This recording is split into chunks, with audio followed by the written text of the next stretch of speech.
तो अगला सवाल कहता है उस एपी का 31वां पद ज्ञात कीजिए जिसका 11वां पद 38 और 16वां पद 73 है।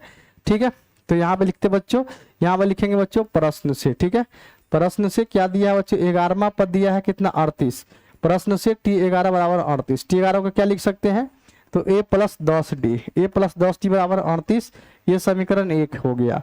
यहाँ पर लिखूंगा और, ठीक है, और करके लिखूंगा 16वां पद 73 है, यानी T16 बराबर कितना 73, T16 का मतलब a प्लस 15d बराबर कितना होगा 73 होगा, ये समीकरण 2 हो गया। ठीक है, यहाँ पर क्या करूंगा बच्चों, समीकरण 1 में से समीकरण 2 को घटाऊंगा, यानी समीकरण 1 माइनस समीकरण 2 होगा। a प्लस कितना 10d बराबर हमारे पास 38 है, और नीचे a प्लस 15d बराबर हमारे पास 73 है, तो 73 कर दूंगा। घटाव में क्या करते हैं, साइन बदल देते हैं, तो यहाँ पर इस तरह से आएगा 10 में से 15 जाएगा बच्चों, माइनस हमारे पास 5d, और ऊपर 13 में से 8 गया 5, 6 में से 3, माइनस 35, माइनस माइनस कट होगा, 5 7 35, यानी बच्चों d का मान कितना आया, d का मान 7 आ गया।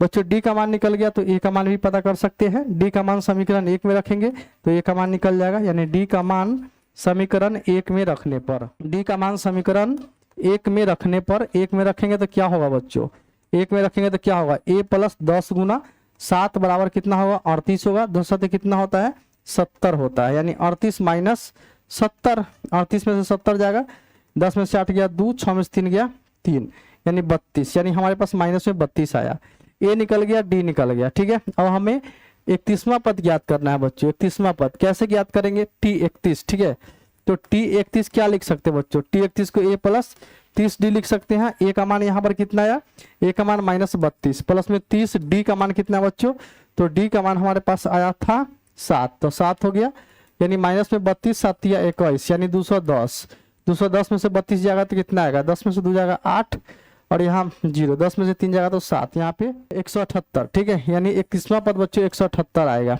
31वां पद हमारे पास 178 आ जाएगा। ठीक है।